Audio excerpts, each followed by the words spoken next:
सम्पूर्णमा नमस्ते। आध्यात्मिक चर्चा अनलाइन टिभी तथा यो कार्यक्रममा तपाईहरु सम्पूर्णलाई हृदयदेखि नै स्वागत गर्न चाहन्छु। धर्म होइन भावना परिवर्तन गरौं, अनेकतामा एकता हामी सबैको विशेषता होस्।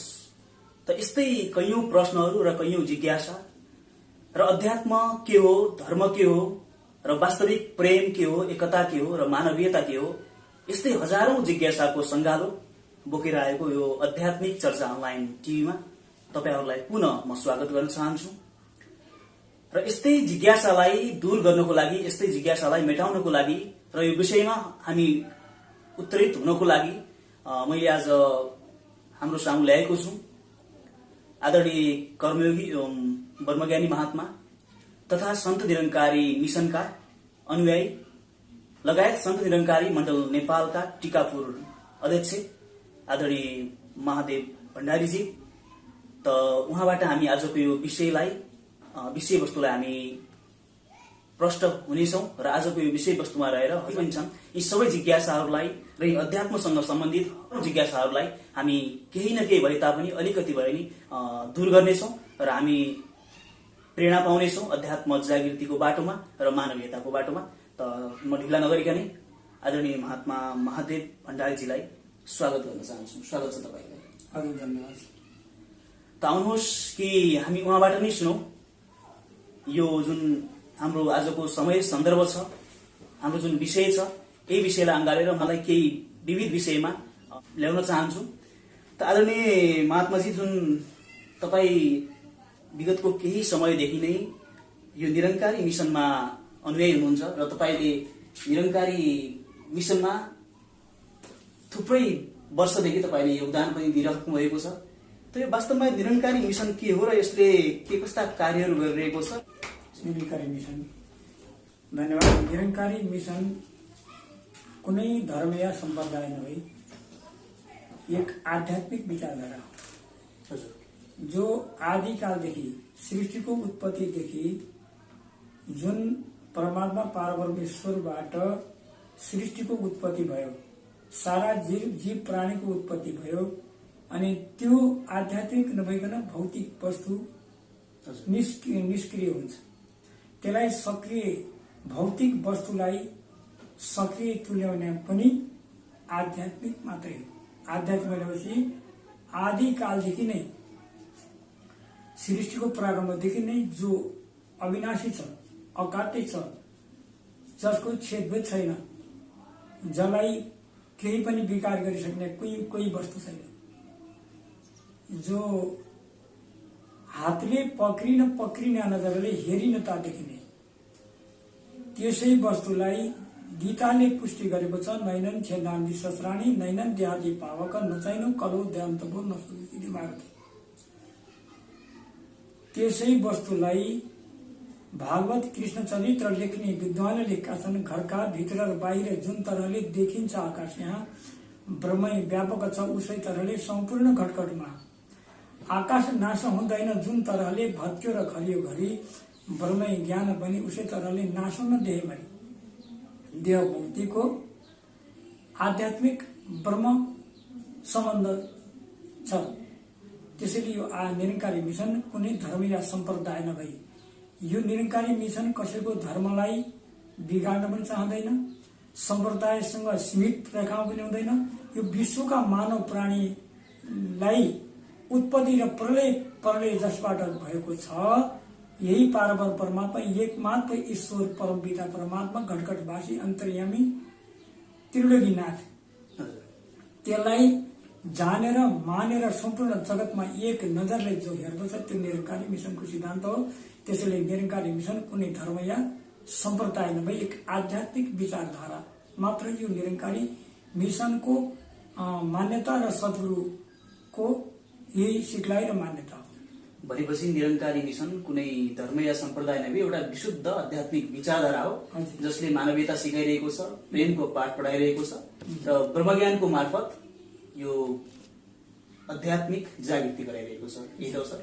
त यसै क्रममा जुन तपाईले भन्नुभयो निरंकारी मिशनको जुन हामी चर्चा गरिरहेका छौं, त सायद यो जिज्ञासा सबैलाई हुन सक्छ।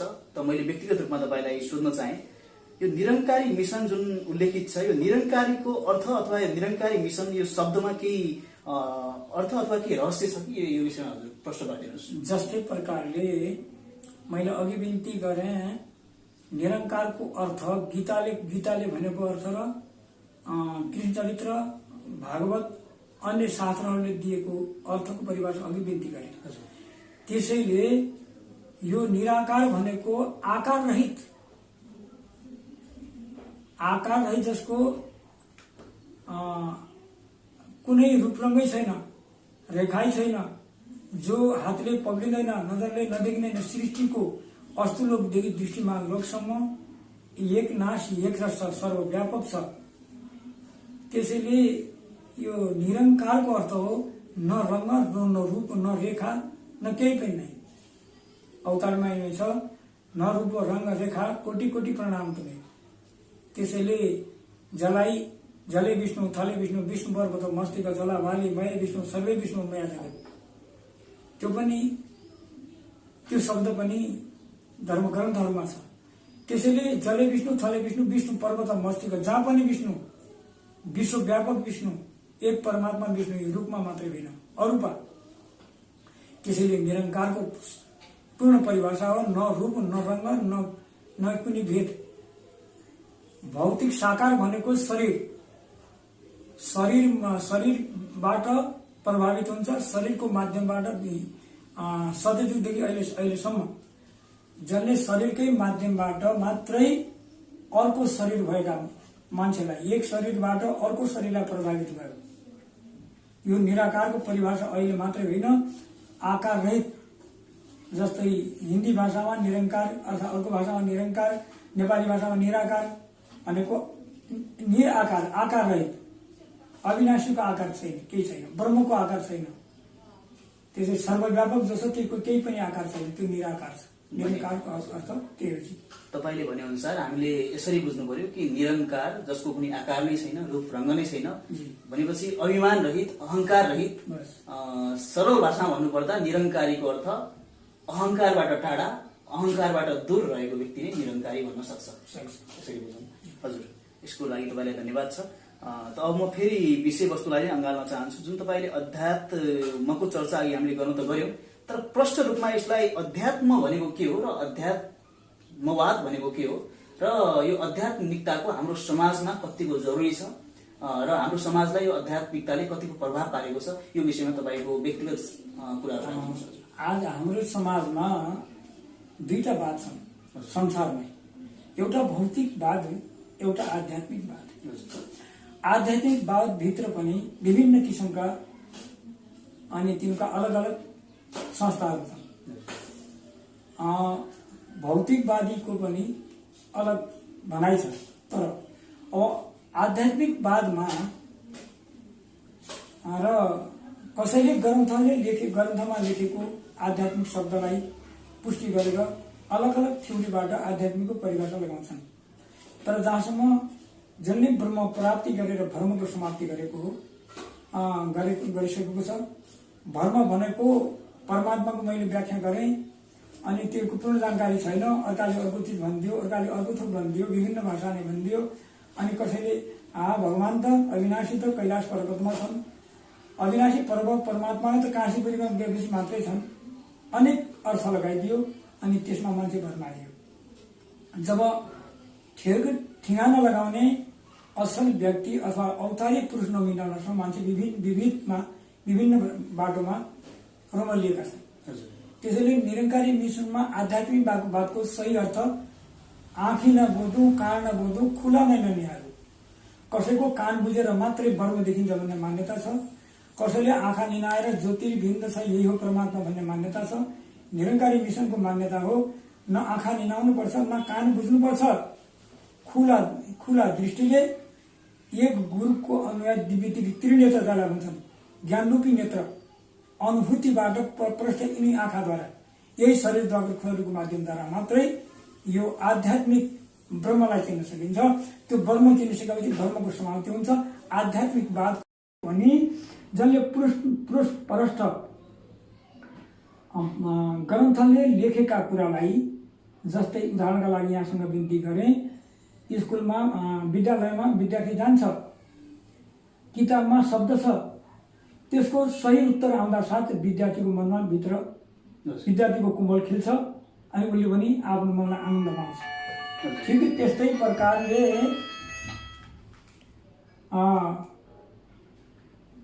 यस ब्रह्मज्ञानमा पनि आध्यात्मिकवादमा पनि जसले पूर्ण परमात्माको अर्थ बुझाउन सक्छ अनि त्यो आध्यात्मिकवादलाई पूर्ण जानकारी भयो। जसले आध्यात्मिकवादमा अनेक प्रकारका जति हाम्रो आध्यात्मिक भित्र अर्थात् धर्म अर्थात् ईश्वरलाई मान्ने जति मानव समुदाय छ ती सबै आध्यात्मिक लाइनमा छन्।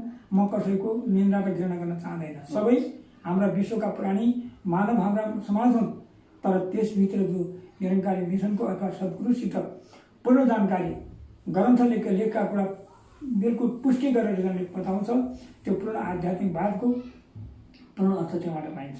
एकदमै हामीले यो कुरामा गर्व पनि गर्न सक्नुपर्छ। किन भन्दाखेरि अध्यात्म त्यो हो जसले प्रेम सिकाउँछ, जसले समानता सिकाउँछ, जसले अहङ्कार सिकाउँछ, त्यो कदापि अध्यात्म हुन सक्दैन। त वाकैमा निरङ्कारी मिसनलाई हामीले यसरी बुझौँ, जसले ब्रह्मको प्राप्ति मार्फत यो भ्रमको समाप्ति गर्दछ र ब्रह्मको प्राप्ति गरे अनुसार मुक्तिको बाटो पहिलाउँछ, त्यो नै निरङ्कारी मिसन हो। ठिक छ।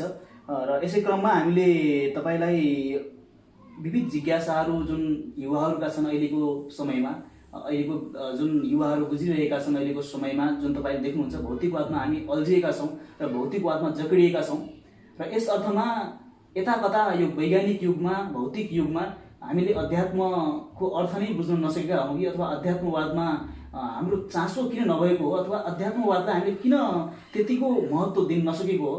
आखिरकार यदि वास्तविक उद्देश्य नै अध्यात्म थियो भने हामीले अध्यात्ममा किन चाहिँ चासो दिन नसकेको, यो समग्र युवालाई चाहिँ तपाईँले के सन्देश दिन चाहनुहुन्छ र युवाहरूलाई अध्यात्मको लागि युवा किन अथवा अध्यात्म र युवामा के सरोकार छ, यो विषयमा तपाईँले प्रश्न पारिदिनुहुन्छ। मेरो बुझाइमा जब संसारमा मानवको जन्म हुन्छ त्योदेखि नै जन्म आमाको गर्भबाट बाहिर जब बालक आउँछ त्यति बेला कहाँ कहाँ कहाँ भनेको हुन्छ। धीरे धीरे आमा बुवाको भाषा सिक्दै त्यो अगाडि बढ्छ। त्यसपछि उसलाई संसारको जो गृहस्थी जीवनको माया मोहले उसलाई पक्रिन्छ। ऊ जो कहाँ पनि खोजिराखेको हो, गर्भमा ज्ञान पाएको जो ब्रह्मको दर्शन हो त्यो उसले बिर्सिन्छ। त्यसपछि त्यो बालक कुन साँचोमा ढल्यो, त्यो बालक सही आध्यात्मिक लाइनमा ढल्यो भनेपछि उसलाई साथ लाग्यो, ए म ईश्वरको सन्तान हो, ईश्वरबाटै नै मेरो आमाको उदरमा मेरो जन्म भएको हो, आखिरमा म ईश्वरको नै भगत हुनुपर्छ, ईश्वरलाई जानुपर्छ, मेरो जन्मदातालाई जानुपर्छ। मेरो यो बोली दियो जसलाई मान्छे के भन्छन् भनेपछि मेरो हात दुख्यो, मेरो खुट्टा दुख्यो, मेरो पेट दुख्यो, अहिले म को हुँ त? मेरो जानकारी हुन लागि त मलाई जानकारी जान कोही न कोही जानकार चाहियो।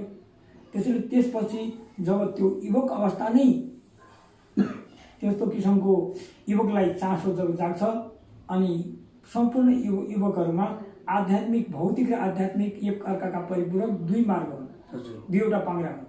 किनभने आध्यात्मिक भनेको आत्मा सम्बन्ध परमात्मासँग सम्बन्धित भयो, भौतिक भनेको पञ्चतत्त्वको शरीर आकाश अग्नि वायु पृथ्वी जल, यो पाँच चिजले शरीरको चाहे जुन प्राणीको पनि पाँचै चिजले छ तत्त्वले कहीको पनि छैन। त्यो पञ्चतत्त्वको शरीरमा जबसम्म चेतन आत्मा परमात्माको कृपाद्वारा चेतन आत्मा प्रवेश हुन्छ गरिन्छ त्यसपछि ऊ भौतिक र आध्यात्मिक एकमा जुट्यो। फेरि क्या भयो, उसले त्यहीको जुट्यो त जुट्यो अनि फेरि कस्तुरी बसे कुण्डल माई मिर्ग ढुँडी बन माई ऐसे घटाघटी में परम दुनियाँ जाने नहीं। अब मान्छे मायाको बन्धनभित्र परिसकेपछि आफैभित्र रहेको कस्तुरीको खोजी गर्न घाँसमा गयो मृग। त्यस्तै आज मानव प्राणी आफूभित्र सर्वव्यापक भएको ईश्वरलाई खोज्न अन्यत्र जान्छन्। अहिलेको आवश्यकता भनेका अहिलेका पिँढीलाई सबभन्दा अभिभावकहरूको दायित्व छ।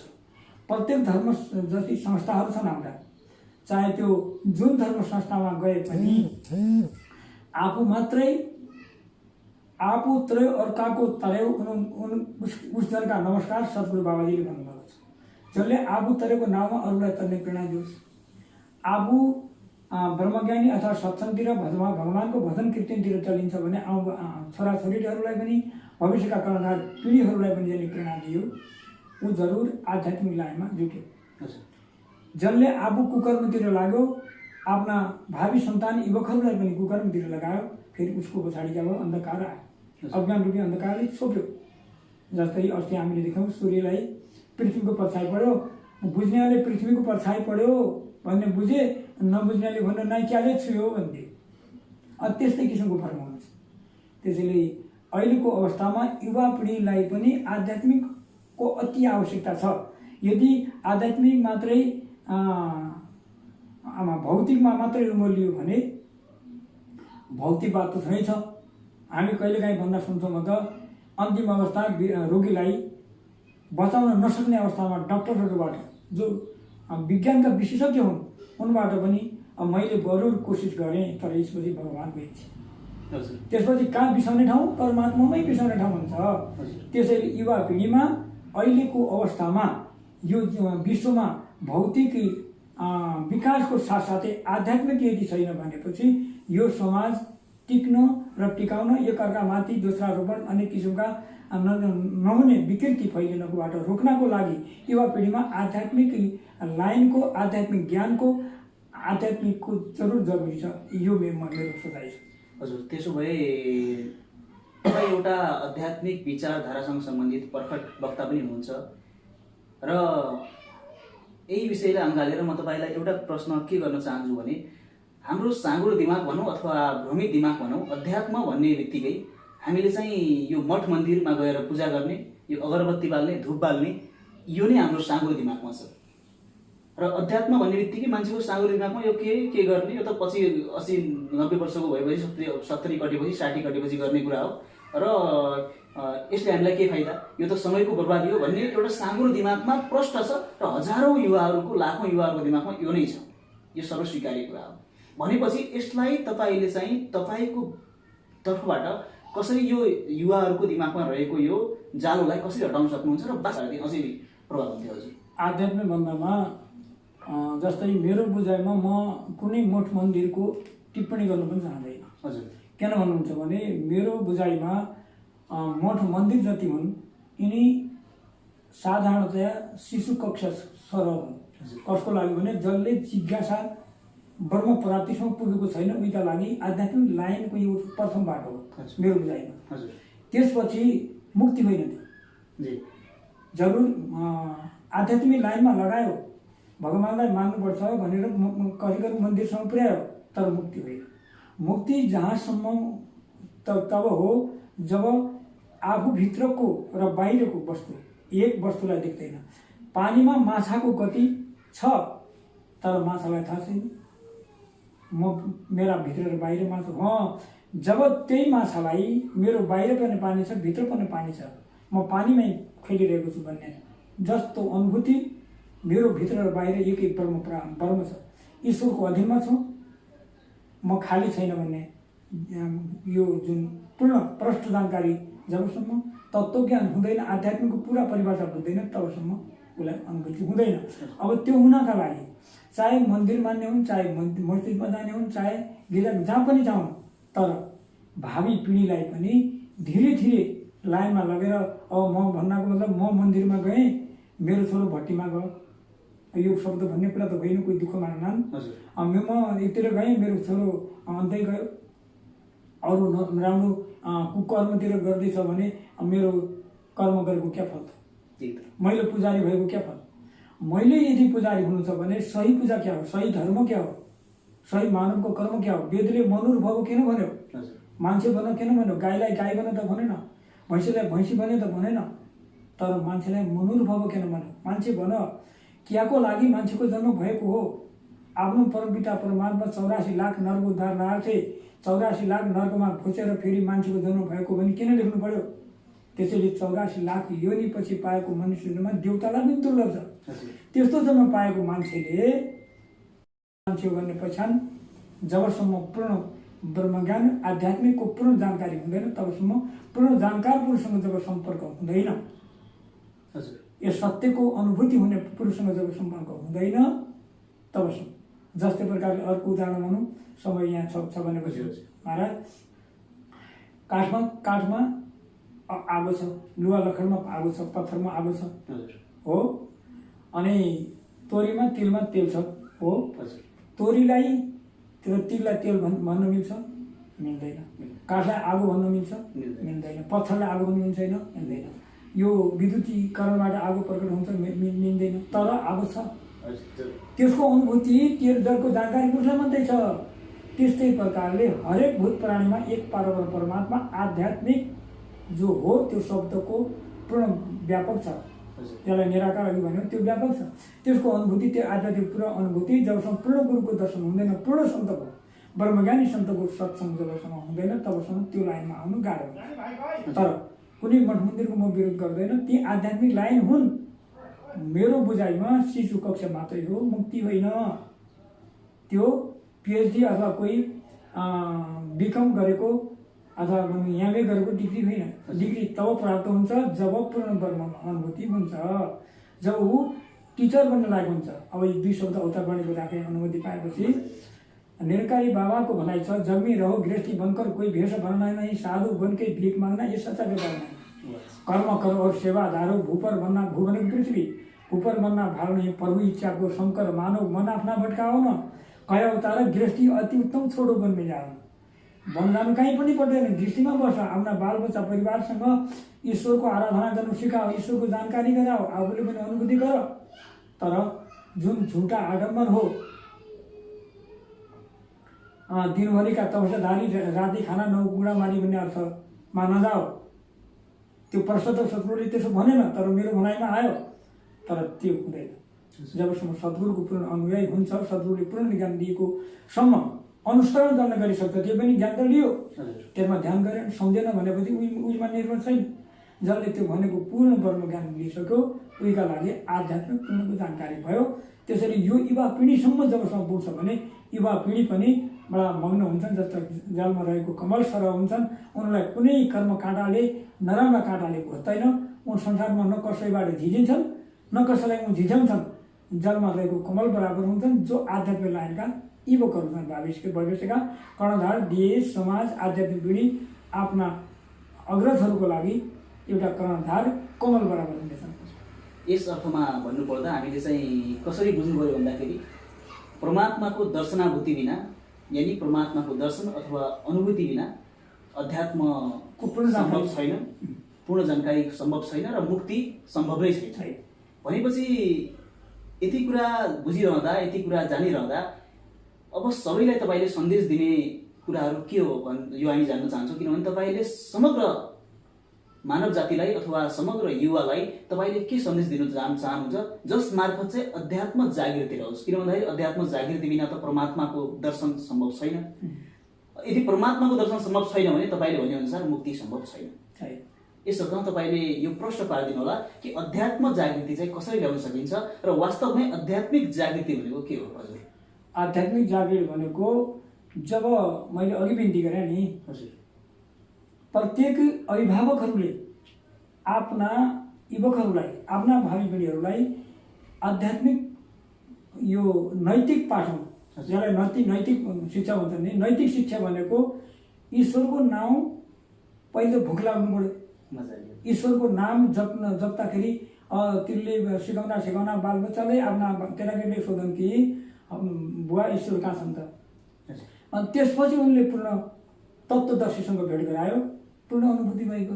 जो प्रेरणै दिएन, उनले केही पनि गरेन, मैले मेरा छोरालाई चुरु ल्याउन पठाएँ, उसलाई खाना साथ तिमीले पिउनु हुँदैन भनिदिएँ, त्यसरी युवक सुध्रिँदैन। मेरो बुझाइमा मैले मेरा छोरालाई खानु हुँदैन भने मैले सार्नुपर्छ, मैले मेरा छोरालाई आध्यात्मिक लाइन सिकाउनुपर्छ भने मैले आध्यात्मिक लाइन सिक्नुपर्छ, मैले घरमा भगवानको भजन कीर्तन गर्नुपर्छ, सत्सङ्गत गर्नुपर्छ, अनि पूर्ण ब्रह्मको जानकारीको लागि के ब्रह्म चर्चा गर्नुपर्छ। अनि मेरा सन्ततिहरूलाई प्यास लाग्छ अथवा तपाईँको सन्ततिहरूलाई प्यास लाग्छ आध्यात्मिक जागृति भनेको के हो? अनि तब आध्यात्मिक जागृति, तब अनुभूति हुन्छ।